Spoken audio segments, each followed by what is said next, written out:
በኃይሉ ዛሬ ከእስር ቤት ተፈቶ ወደ እህቱ ቤት ወደ ሰላም ቤት እየሄደ በር ላይ ሲቆረቁር የእህቱ ልጅ ቃል ከፈተችለት።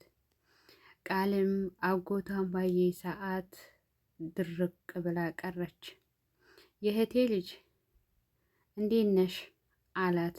በሳቅና በፈገግታ በአማረ ልብስ ለብሶ በጣም ደስ ብሎት፣ ቃል ግን ደስ አላላትም ነበርና ድርቅ ብላ ቀረች።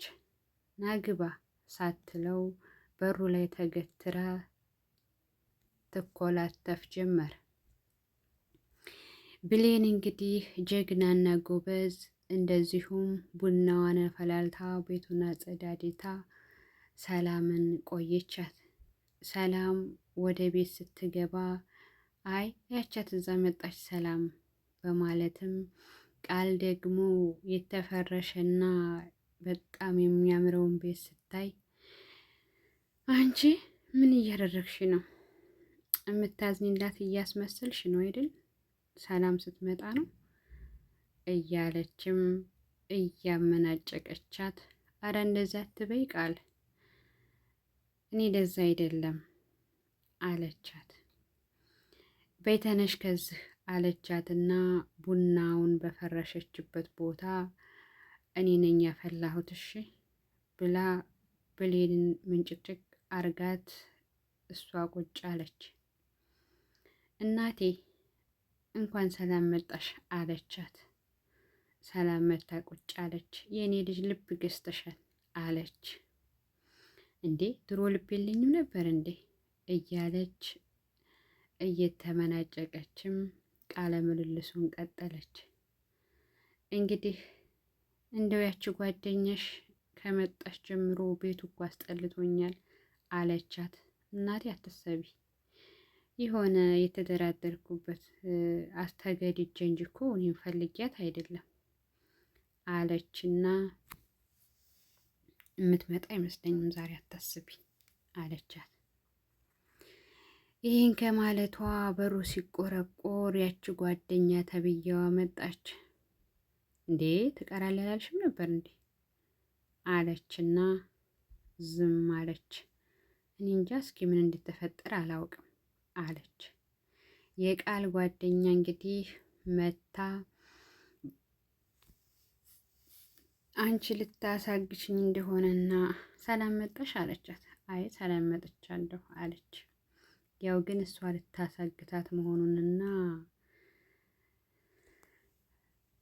በኃይሉ ጋር ያለውን መረጃ እንደዚሁም ደግሞ የዳጊ ጋር የተነጋገሩትን አልተናገረችም። ምክንያቱም ቃል እያንዳንዱ የምታደርገውን ከዛ ቤት ንገሪ ብሏታል። ዳግምና ጓደኛው እንግዲህ የበኃይሉ ታዛዥ ተገናኝተው ከቃል ያለውን መረጃ ብሌን አጠፋፍታ ኮፒ አድርጋ ከብሌን አጥፍታ በስቢስ እንግዲህ ደርሶታል።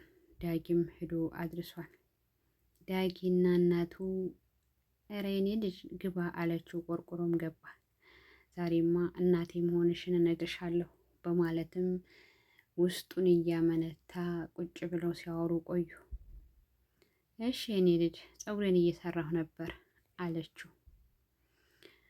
አይ እኔም እኮ ፀጉር መስራት እችላለሁ አላት። ልስራሽ እንዴ አላት።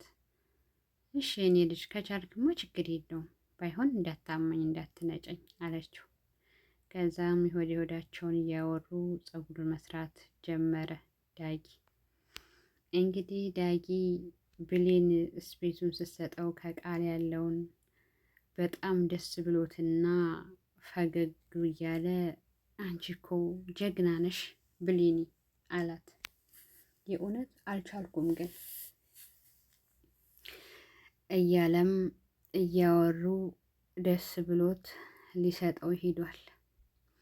እንግዲህ ብሌን ከቃል መረጃውን አጠፋፍታ የኮምፒውተርም ኮድ ጠፍቷት እንደምንም ብላ አጌታው ከዛ ላይ አጥፍታ እንግዲህ ወደዚህኛው ገልብጣ ቁጥር አድርጋ ከመወልወሊያ ውስጥ አድርጋ ይዛ ወጥታለች። ቃልም እንግዲህ ከዳጊ ጋር ተሻርካችሁና ሴራ ሴራችሁ ነው አይደል በማለትም ስትላት፣ አረ በጭራሽ ቃል እንደዚህ ማሰብ የለብሽም እኔ ክላስ ላጸዳ ነው የገባሁት አለቻት። አደል ይሁን የሆነ ነገር ፈትሽ፣ ግን ቆይ ልፈትሽሽ አለችና ብሌን በቆመችበት ፈተሸቻት። ግን ምንም አላገኘችም። ምክንያቱም ብሌን በኪስ ቋጥራ ከመወለሊያው ከውሃ ውስጥ ከታ ነው ይዘው የወጣችው።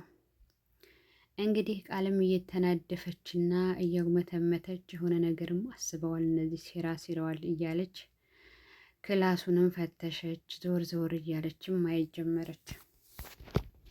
ግን ያገኘችው ነገር የለም። ከዛም ክላሱን ጥላላት ወጣች። እንግዲህ ዳጊና ቃል ዳጊ ለማረጋጋትና እሱ ደውሎ ለምን እንደጠራ ስትጠይቀው ቃል ደግሞ ለዳጊ አንተ የምታስበው ስለ ገፈተርከኝ ነው አይደል? እኔ ግን ለምን ልቤን ትሰብረዋለህ? በማለትም ተናገረች። ዳጊም ለዛ አይደለም እኮ ይቅርታ በቃ አላት። እያስቆመም እየተከተለም ቢላትም ቢሰራትም እሷ አሻፈረኛለች። ምክንያቱም ዳጊ እንደዛ የሚያደርገው ብሌን ጨርሳ እስከምወጣና የተባባሉት ነገር እንትን እንዳይል ነው እንጂ እሷን ፈልጓት አይደለም። ቃልም ግን ተረድተዋለች። ቆይ ለምንድን ነው ልቤን የሚሰብረው? ራሱ ሆን ብሎ ደውሎ ክላሱ ጠርቶኝ ምን አስበው ነው? በማለትም ወደ መባነን ላይ ደርሳለች። እንግዲህ